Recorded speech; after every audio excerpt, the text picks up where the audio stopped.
on knowing him longer.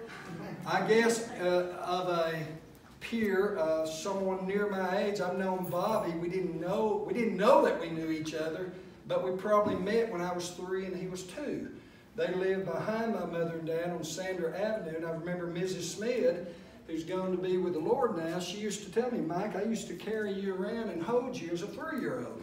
I said, man, you were blessed. And so Bobby and I had to know each other, you know, in diapers and all of that. But then Bobby and I met, grew up in Halls Heights from about 1960 on. We were buddies because we were both slow growers. We got picked on by people. Maybe they need to look in the future and they were both going to do karate. But we both were picked on a little bit. We both were small for our size as we grew up, but we both grew. And then we started karate about the same time. Then Bobby took a break. Then I started a school in the Dandridge, Morristown, Jefferson City area. Had about 3 schools. And then I met, of course I'd already met Jami, but I met Jami about the time they started dating and got married. So Jami, you step up. So about 1985, you started? 86. They started back with me. Bobby went to 2nd degree black belt, and I promoted Jami to black belt as I was leaving town, literally, and I moved from Morristown to Memphis. So Jami was in that last school here in East Tennessee, and then she's gone on, and both of them have done well here locally at what used to be Wheeler's School of Isshinryu Karate, now Wheeler's Academy, and they've both been very involved in that, local tournaments and things. So I'm real proud of them. Jami is a 4th degree now, Bobby is a 2nd degree black belt, and so real proud of them. And actually, out of 200, 250 students over the years, I've only promoted 3 2nd degrees. And Bobby, my Eddie Black, and a guy in Auburn, Alabama. Those are my 3 2nd degrees. Jami went on at Wheeler's and got her 2nd and 3rd and 4th. So with that, really proud to have them. We haven't done one together in what, 25, 30 years? So this is, I mean, we see each other, but this, you know, I lived away for 37 years and moved back in 2013.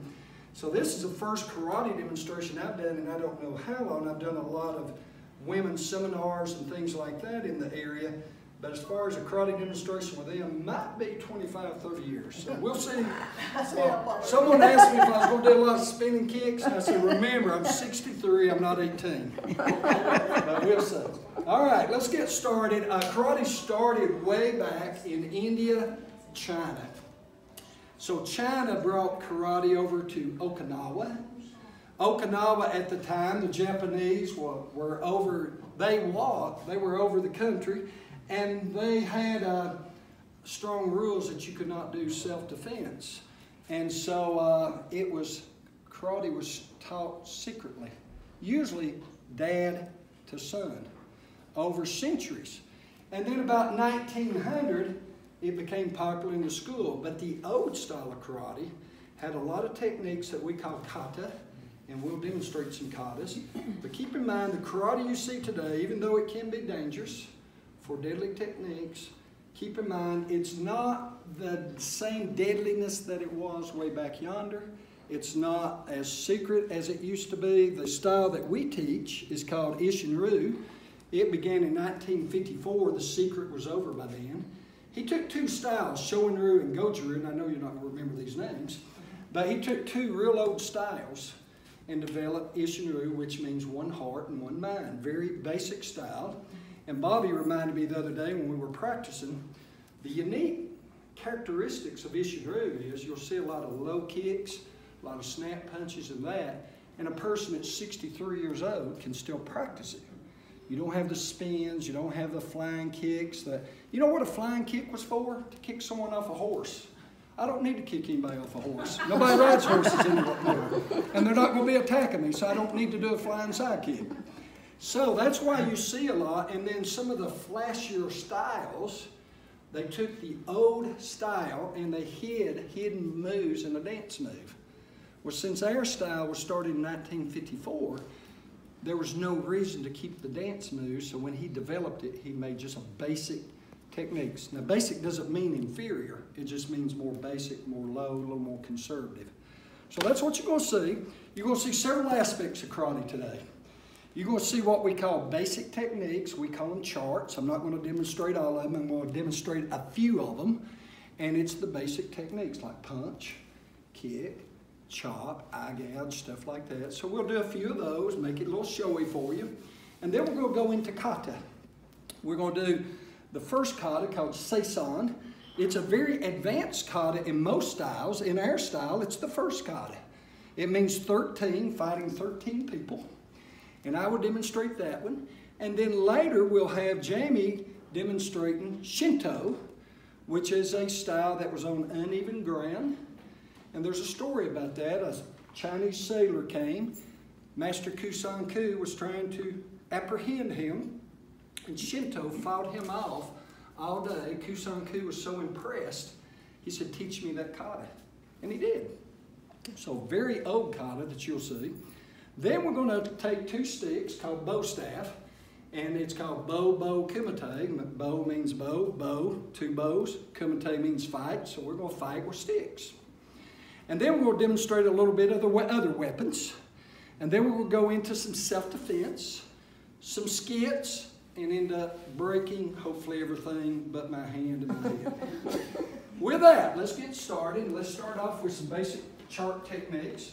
I'm going to put my glasses on so I can look at some of my notes here. Bobby is going to assist me, and we're going to just do some things that you might see in the demonstration. Everything that we do today is going to build upon one another. We start with charts, we move into katas, and then we move into self-defense, which came from the charts and the kata. So the first thing, give me about a solar plex.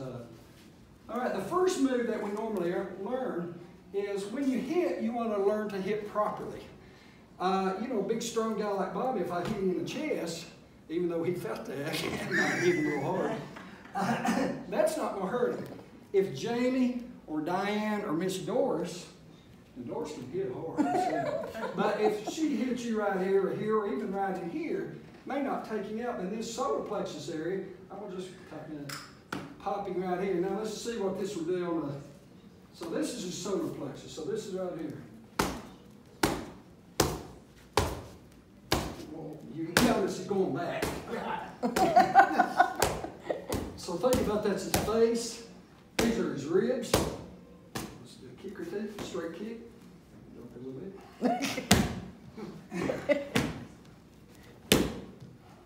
A little lower. I won't round girl.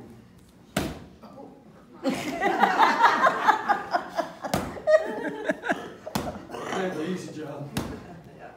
I said, Bob, I have an opportunity for you. Yeah. Would you come and get your face kicked in? All right, then back fist.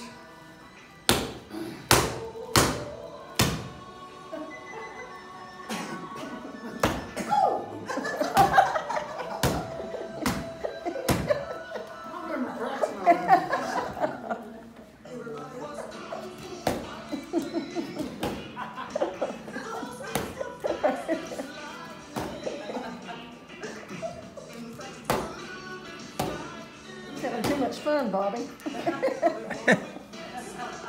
Now let's show a couple of block and punch techniques. If Bob were to throw a lower punch, I can clear it out this way, which is called leg block. And then load up right here, follow, hitting him. Or he could be coming in that same punch, take it here, and go in here. So it looks like this.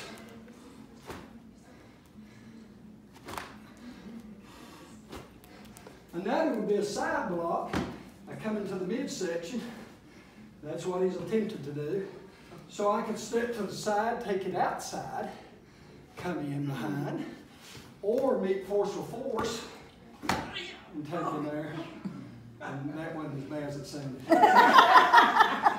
He can come across to the head block. I can sweep it aside, or power against power.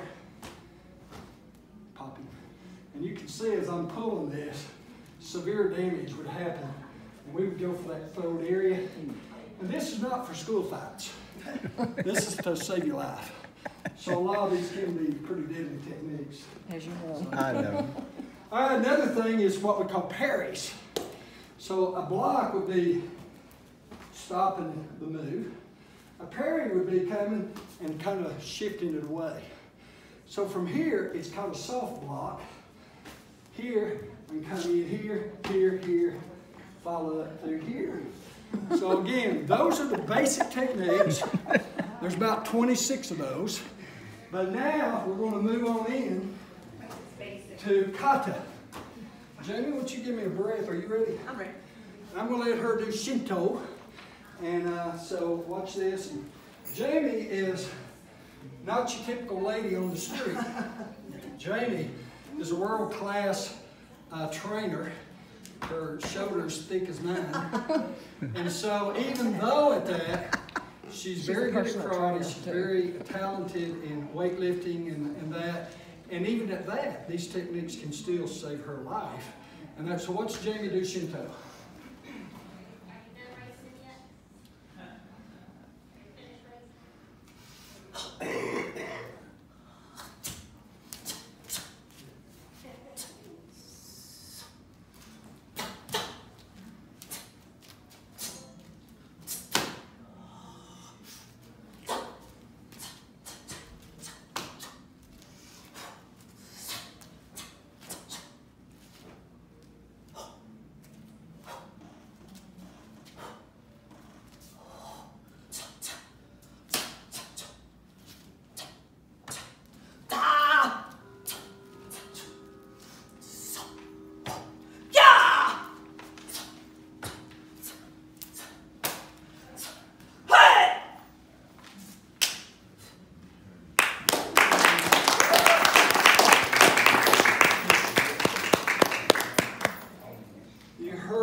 Called the karate scream. That's called a kia. And let's see. Hey! Kia, one thing it does, I hope I didn't give you a hard time. It startles the opponent. Did it startle you? Not too bad.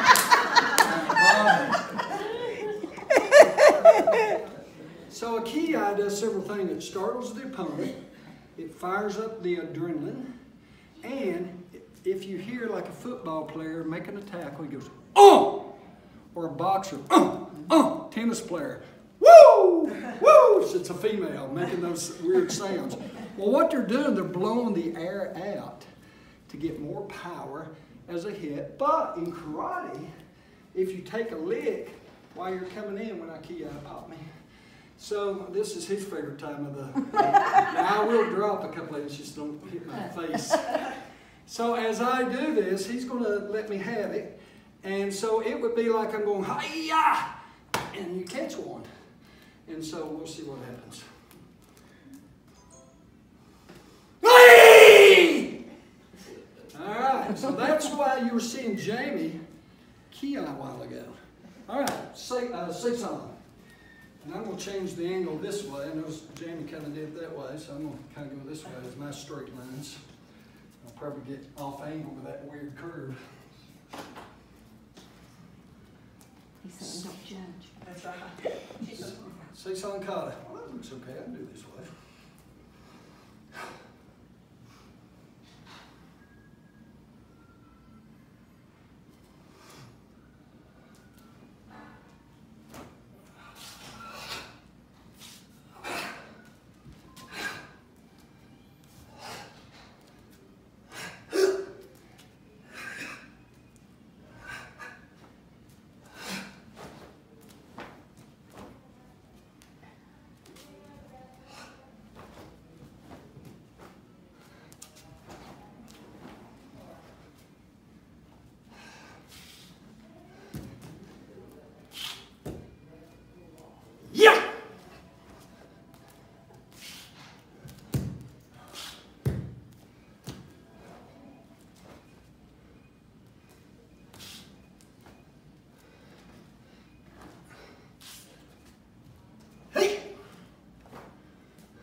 Of course, when you see that what he's doing is repeating the basic, what he said was the basic moves.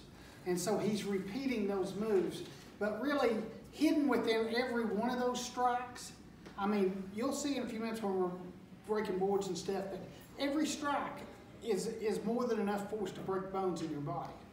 And so when he's doing that, and so you do expend some energy doing that, and within those techniques is the hiddenness of karate. It's called karate stands for empty hand. So what's hidden in there is what we call bunkai, or the hidden movements that is actually inside of those moves. Like when you see him block, you saw him do those drills a minute ago when I was punching. That block and punch, that's a counter move. That's a move, counter move. You know, and then some of the things, like he goes back here, he's actually catching a kick right here, twisting or breaking the leg, you know, and then he slides back. I mean, there's a lot of moves that are called bunkai hidden within the kata itself, a lot more than what you just first see. But as you study karate, the first night you go to karate, you get a white belt. And so your white belt is, it means absence of knowledge. And so as you get older and you get different colored belts, darker belts, it means more knowledge. But then as you become a black belt, the longer you have that black belt, the more that black belt will turn back towards a white color. Meaning that you basically you are accepting the fact that there is so much more knowledge when you get to knowing what you know, that there's so much more that you don't know. And so it's like you're a white belt again, like there's that much more to learn, even as a black belt. Even though Mike would know all the moves, the hidden moves in these katas, just somebody observing it might not. But they have co-competitions and everything where people do this and are graded by, by masters and things like that on it. That's part of sport karate. Thank you, Robert. Well, we're going to shift now. You've seen 2 of the empty hand katas, and there's 8 in the Isshinryu system that a student would learn. And now there's 8 more in weapon katas, and sometimes we have more. And Jami's going to, she's going to do a kata, and I'll let her tell the name of it. It is a sai kata. I learned 3 sai katas, and this is one additional that I have not learned. So Jami, go ahead and introduce that. Okay. This is called Nyoko no Sai. But a sai in Okinawa was a gardening tool, essentially. Okay, they could hoe, they could furrow with the point and to plant the seeds, and then they used the top of it to pat the dirt down. So it looked like an innocuous kind of thing, but could also become a deadly weapon. So, Nyoko no Sai.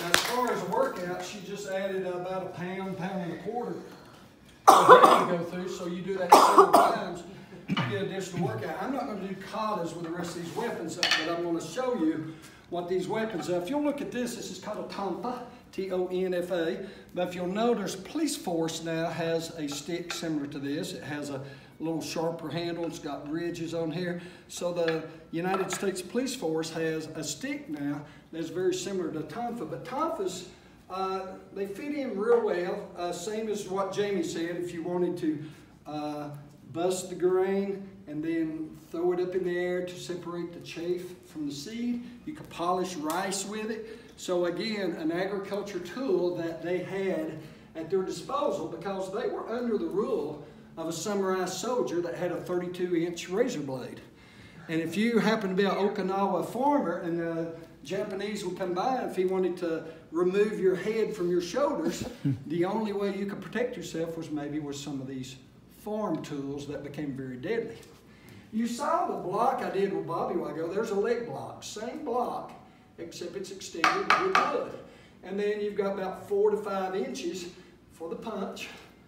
You got a strike. You got blocks. Separate, come across, remove his collarbones.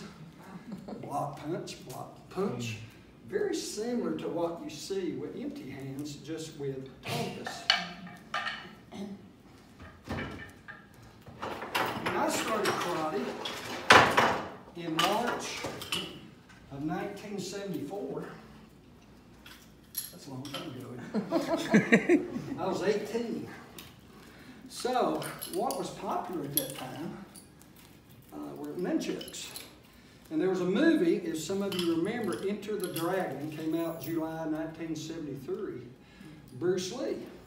Bruce Lee made several movies before he passed away at 33 years old. But 2 movies in particular, Enter the Dragon and Way of the Dragon, he made nunchucks where kids my age, or teenagers my age, would go to these stores and buy several of these. And I've had about 4 or 5 pairs of them. But a nunchuck, I thought I heard you say that. A nunchuck can demonstrate, it can get up to about 1,600 pounds of pressure.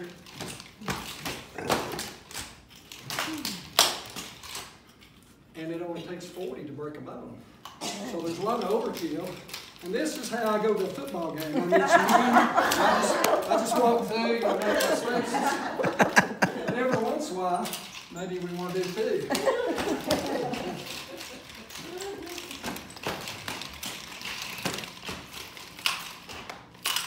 Wow. Never seen him do 2. That's a rubber one.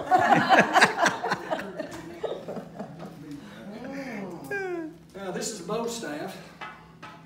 Notice mine's bigger. I want the bigger stick. This would be carrying pots of water.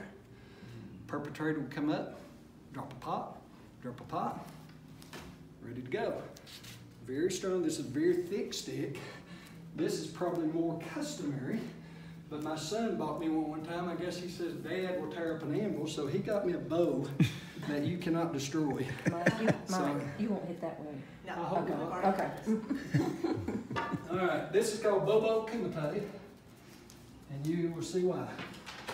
Kumite means fight. Okay. Yeet! Kia!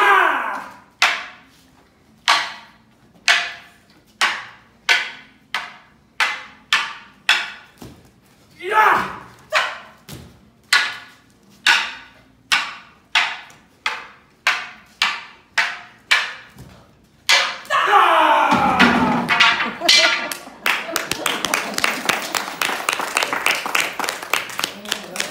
Always get the bad guy. Always. The woman always wins.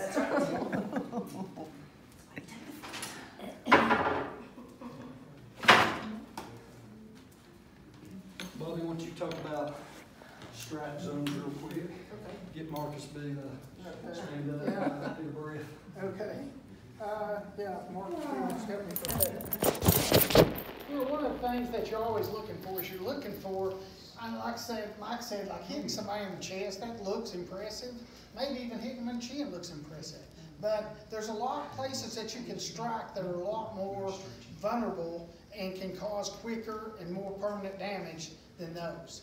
Like I could use all my force and hit him in the chest. I probably could hurt him, but I wouldn't stop him. But if I hit him in one of these other areas, up here, under here, temple of his head, inside of his knee, outside of his knee, anywhere in your knee, in those weak areas that your solar plexus that he was talking about, everybody feels that soft spot right there. Well, that's how you get the wind knocked out of you. Well, you can imagine somebody trying to hit you there. And that punch that you see Mike do, it's just not a regular you make. He has that punch and he has those knuckles when he's throwing that punch, he's turning his hand just slightly to fit right in that gap perfectly. And to drive those knuckles in. He's hitting him with enough force, you drive it through his back. And so when you do that, the ankle is people for regular self-defense, we teach kids. First thing we teach them is like stomping people's feet and toes, because it doesn't matter how big or strong of a person you are, somebody stomps the top of your foot, your bones are right there, they're probably going to hurt you. Believe me, at Mike's one day, I had a kid up there, a preacher's kid, 6 years old. We told him 10 times, whatever you do, we're practicing this. Don't really do it. I had him by the throat. He goes, bam, right on the top of my foot. I was out of karate for about 3 months because that 6-year-old stomped my foot. And so I'm telling you, those are very tender areas to do. There's 4 points in the knees. The femur, of course, the groin. A lot of people, think that one is one. So there's a lot. Plus, as you learn more in karate, Mike knows a whole lot. There's a lot of pressure points, places that you can do things like if Marcus gives me an arm right here, I can grab this arm, and by grabbing it or blocking it in this certain spot, it's going to make him more vulnerable for a knockout right there. Because it crosses his meridian line. So I would strike him here, I hit him there, and I'd probably knock him out. More than if I just hit him there. So there's a lot that goes into a lot of that. But most of the time you just have to think about soft areas in people's body where they can't, right there, there's a good one, where they can't sustain a blow. And so that's really in self-defense, we're thinking about those kind of things. One of the things, let me see your hand just a second. One of the things that people don't really realize is fingers are great things, but when you take them in the wrong direction, there's really nothing you can do about it. They're made to go a certain way, and when you don't take them that way, so there's a lot of things with wrist locks. I'm very susceptible to wrist locks. Like somebody just twists mine a little bit, and I'm like on the floor, in screaming agony. So that's kind of about your strike areas. Thank you. Thank you. Well, as I told you, I started karate as an 18-year-old. I was a freshman at University of Tennessee. And I got into karate because I wanted to continue athletics after high school. And UT was not knocking my door down to ask me to play. And so I got into karate, and I went down just short of here to Mr. Wheeler's. Mr. Wheeler took Sunday school in a church to karate, and he taught Christian principles. So I was saved at the age of 9. I was a Christian, but I wanted to get involved and somehow use it for the glory of God. And so the first time that I ever witnessed outwardly was at a karate demonstration similar to this. And Mr. Wheeler kept telling me to share my faith. And I was scared, and Mr. Wheeler helped me to share my faith, breaking blocks and breaking boards for Jesus. And so that's how I got started, and then I've had the opportunity to teach several schools across Alabama, Washington, D.C., here in this area. And so I've used that for the Lord, and I'm hopefully using that for Lord's glory today. But that's how I got into it, and that's how I use it. And so you hear a lot of things about karate's tied to Confucius and all of that. Yes, Confucius was a philosophy, not a religion. And that's why the old karate masters were peaceful, because they followed the teachings of Confucius, which is, turn the other cheek, kind of like Jesus and that. So it wasn't a religion to them. Now, they were tied to some degree Buddhism, but it would be just like a golfer today tied to Buddhism. It wasn't required to be tied to Buddhism. But then I've tied karate to Christianity. So with that, let's continue the demonstration, Bob. We're going to demonstrate just a few self-defense moves, and then we're going to put them together in a skit. And so Bob talked about the fingers. And again, Bob demonstrated beautifully, but usually you want to go to the root of the finger, right at the knuckles, and you want to do a double torque. So I want to go in and out and get him to sort of bow at me. We can grab that elbow, crank that, tear his shoulder out, his elbow, and his fingers all at once. Son, would you like to demonstrate that? Another one that we do is he's reaching out to grab me, to hurt me, and all I'm going to do is, that's his right hand. My left hand, notice the thumb goes across the roots. The thumb goes here. I have fired up a pressure point right there. And now I'm going to just turn a little bit, and he's going to bow to me. And then I have my targets. Let me get my notes.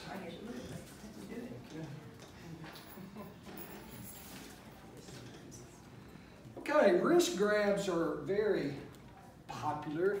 They may be someone grabbing you to pull you to a car. In fact, I told a lady one time, the dad hired me to show her she was grabbed by the wrist to pull into a car where we don't know what was going to happen.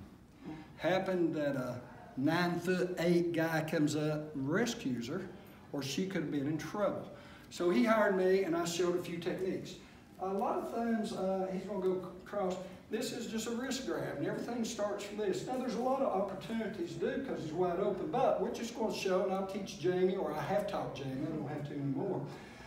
Ladies, and especially ladies, smaller people, that, you know, this is the first thing you want to get out of. And a lot of times, you notice the thumb and the hand, all you do is turn the skinny part of the wrist against the thumb. There's no way he can hold it. So clamp down. Got me? Let's try two hands. Oh. See? Another one is, you saw both Jami and me do this.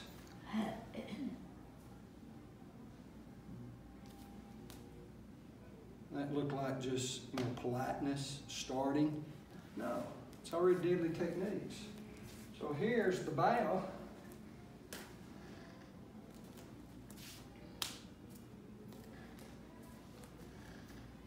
There's the bow. All right. And so if we want to put that in a combat move, continue. So it starts off like, hey, I'm a sissy. I'm gonna turn it up. All right. Another one is, this one is kind of painful on Bobby, but this is working pressure points. So I'm going to come across here. I'm going to tap this button here and push it. And it does almost electricity across his body. It stuns him, and then while he's stunned, I can keep on rocking. So again, he likes this so much. And if you look, this is also like that bow in. Watch this. Watch him cross his hand right here when he takes. Now I'm setting that right there. And this side of the arm and this side of the arm, they don't like each other. So when I connect them, do that. See, I got the knee, I got the foot, I got everything. Now, there's a kata that does this. Watch the move. Capture. So a lot of times you're seeing this, and I'm killing you and you don't know it. All right, what's next? When I was 18, I probably didn't have to go back. Bobby's going to do Kotegashi later, so we'll talk about that one later. Hair grab, Jami. We were going to use me for the hair grab. You can see why. So a lot of times, there's two of these techniques. Jami's going to demonstrate. You want to do the grab knee lift first, and then we'll do that. Okay, so one would be if I grab here, the first thing she wants to do is take pressure off and lift my hand so I don't pull her hair. And then she will demonstrate what she's going to do. I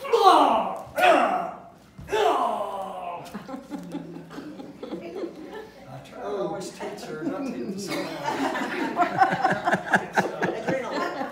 Yes, she gets adrenaline. Let's see. You're going to armbar me, right? So Yes. this way. So this will be if I'm going to grab her and pull her to a car. She's going to take pressure off. Ah! Oh. And if she sticks her chest into my elbow, it will snap. And notice what she's doing to my wrist. Oh. She's putting some pain on my wrist same time as she's snapping my elbow. So this is a very, very practical arm break that you can do in the street. You just pull that, stick the chest out, and literally snap the elbow. Gonna do that a little faster. Don't snap the elbow.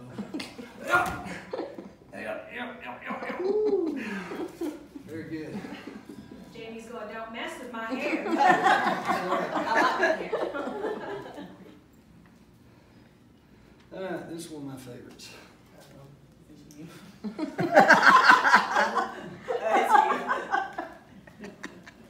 Doesn't look good for me. Bob's going to put two hands on my shoulders as if to pull me in, to grab me, whatever. I'm going to come here. Also, let me demonstrate this. This is from a kata. simple. Now watch this. This is going to be gentle. He was talking about pressure points. I'm going to use my palms, not my chop, to alleviate some pain for him. Notice his head came down. I can come here, back of the head right here, and I'm going to just barely tap him. And he's already getting Yeah, he's a little woozy. Or I can come across here, no collarbones. Or I can come here with a double chop right under this jaw area, and instant knockout, broken jaws. Then I'm going to capture, and boom! I'm not finished. Boom! So that is a vicious one in the street. So that would be very dumb for someone to do that. So again, I'm going to do this very slow so I don't hurt him. Here. That would be chopped to here. It could be even to the ears. Boom. Boom. Can't play golf anymore, Bobby. Hey, Bob and You don't Jamie. pay for that one. Bob and Jamie, this is the one with your grounders on the side. Now, This is another one where a man is trying to pull a lady into a car to rape, whatever. So here's one. So if he pulls me in, I'm gonna go, the key here is not to resist him pulling me. That just leads to a big struggle, but I could let him pull me in, straight to the groin, which is gonna bend him forward, elbow here, and then if I want to, chop right there. So one more time. He pulls, chop to the groin, elbow down, chop to the neck.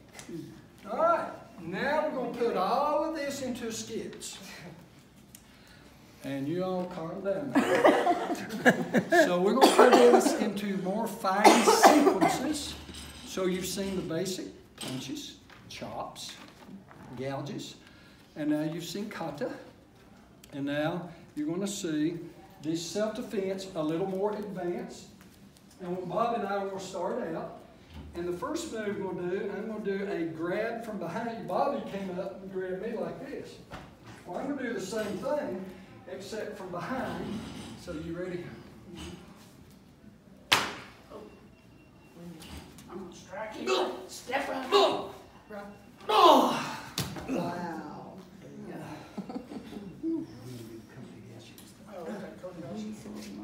And that was one option where he took me this way. This next time he's going to go the other direction.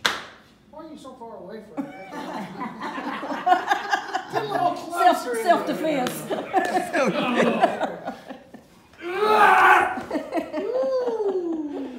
way I take him where I want him. I've still got him. If I do not roll that way, he's breaking that wrist. Oh. So he's taking that wrist and like that, so I am rolling with it to keep from it snapping. Oh. Good job. All right, now we're going to do some chokes. And if you're trained, a choke is just stupid. So I'm going to do a choke this one too. So this is one I'm going to talk. The first thing he's going to do is going to tighten his throat. So he can resist me for a little bit. But he's not going to stand there all day. He's not dumb. He's going to take 2 fingers into my trachea. Oh boy. In and down. And if you don't believe that, let me show you what it feels like. I believe you.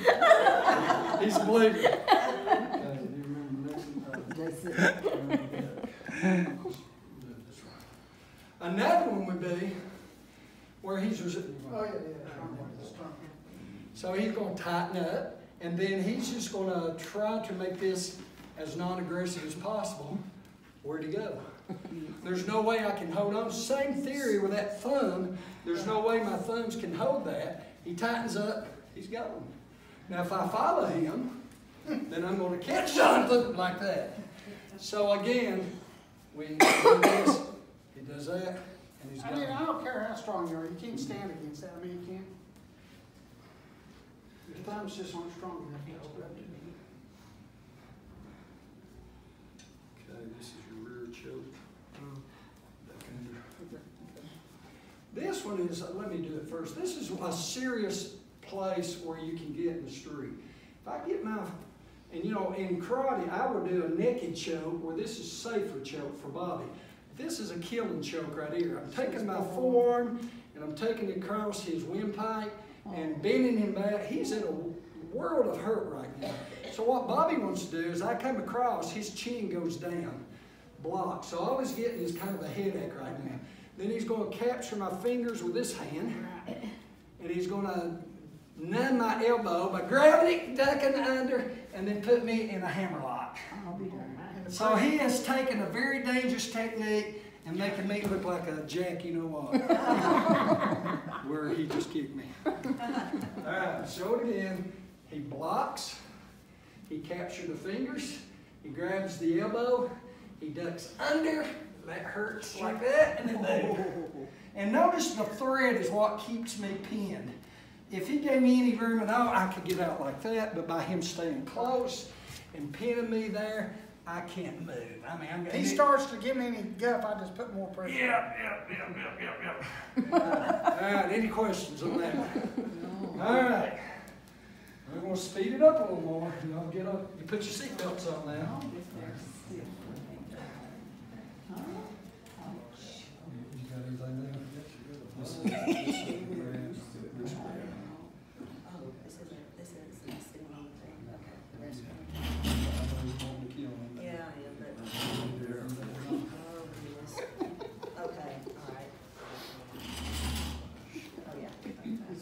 Young ladies walking down the street.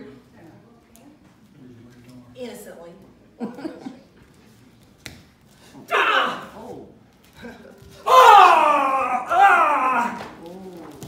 Ah! Ah!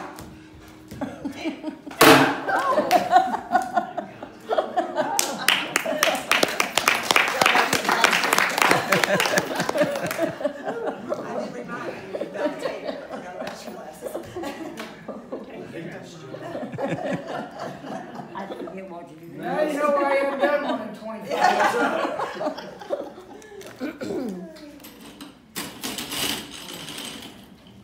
This is a world famous one. Mr. Wheeler and his daughter made this famous. So this is a slightly intoxicated man sitting at a bus stop. Hey, my little Cherie. I said, hey, my little sweetness.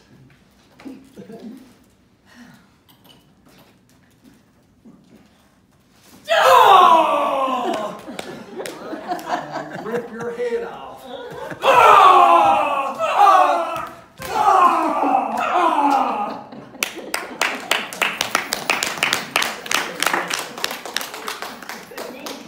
Never been sweet. Did you see that, JC?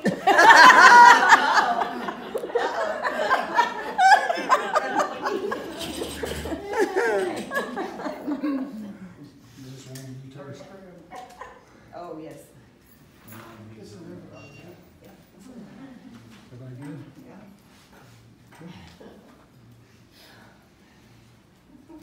I'm on the inside of you. Thought he grabbed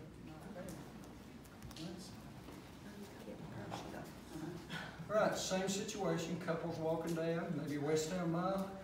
I'm not going to take my glasses off. I grab a purse. Oh.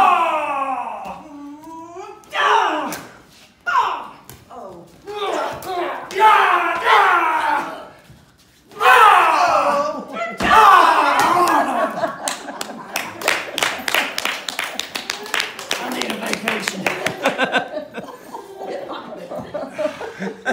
That's awesome. I like that. My little one didn't even know. Mine didn't work. I was gonna have to go to the You weren't carrying the brick in there, were you? If I'd have kept all this in this. Well, Jami, where you doing? Elmore Psychic. Okay, this is a chop, and I want you to see exactly. This could be a chop sideways to the throat. This could be downward. Could be inside to the groin or lower stomach. And that's, I want to just show you, these are rebreakable boards. And they might be a little harder than a real board, but you know, it's nothing magical about a board, but it takes speed and technique to do it. So here we go. So this is just like what we were doing to him right then, but we're going to Oh my God. That same force, I was saying, each chop could break bones. That's the same force that you do with that. Way to go, Bobby. Yeah. Get it back, Bob. Little petite Jami. Yeah, well, I've never been petite. Now, Jami, this would be a technique. Like if I grab Jami Like you've seen and a I lot. put her You've seen this in, a lot. and she's going to hit me right there. Let's see what that would do. Woo!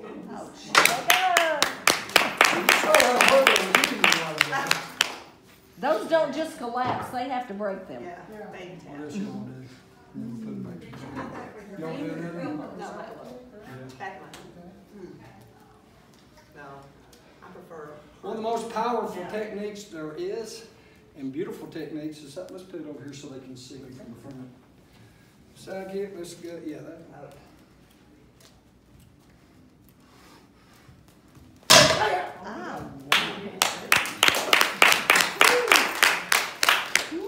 Y'all want to do another? You want to do a straight kick?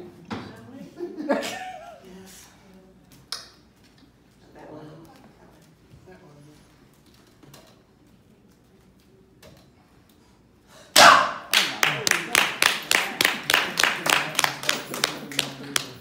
Do something cool. There's a funny story that goes with that Jami doing that kick right there. Because right when we first started karate, Okay. doing karate, Mike asked us to go to a church and do a demonstration with him. And so we got some boards and stuff like that, and Jami hadn't done a demonstration Well, yet. I've been in karate 2 weeks. Right. And so Mike said, don't practice, I'll teach you how, it's no big deal. So we went home and I said to Bobby, I have to practice. So he went and got boards. And so in our living room, he and our friend David, they held the board and I kicked it till my foot was blue. And they never broke. Never broke, not once, not once. And I mean, my foot, so when we got to the demonstration, I said to Mike, I can't, because I can't break one. And he said, well, how do you know? And I said, well, we practiced, and I can't break one. I can't do it. And he said, okay, well, show me what you did. And so Bobby grabbed the board and had it like this, and he said, turn it this way. And I kicked it and it broke in two. They had been holding it against the grain. Never go against the grain of life. Always go with the grain. So All right, this is from a kata, and in it, it looks like this. Oh. So I'm taking somebody's head off, and then I'm going to kick them, and you're going to see. I want you, I'm coming inside, and it will be that way. Just going to throw it high on me.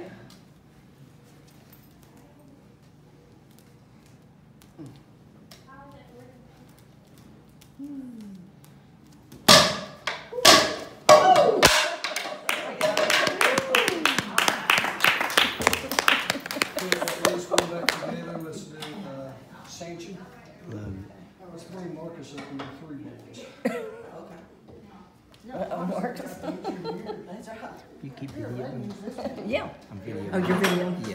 Let's go forearm, thigh, and shoulder. How's that? So y'all put this Why don't you way. use this one across the forearm? This one, this is the big boy of all of them. This is the toughest board, Marcus. This is a kata called Sanchin. There's a kata that starts out like this.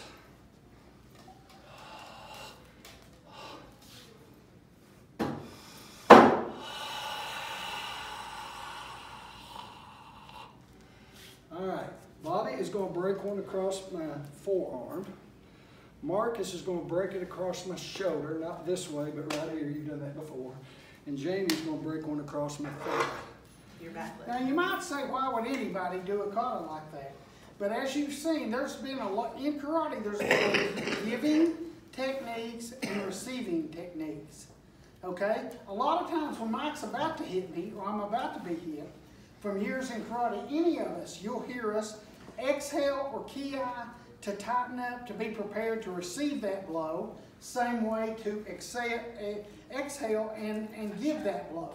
So this whole kata is about learning to control your breathing and your tension, so that if you were to be struck in such a situation that you could take a really big blow and still continue on. You want So, And whichever you think's good. Doesn't matter. just as long as y'all don't hit at the same time. Well, what I'll do. You just that. get a thigh, Okay, I and y'all don't collide and kill me. And what's my watch? I'll go last. will. You'll go last, okay? Bobby, go first. yeah. Ever I extend, it pop me.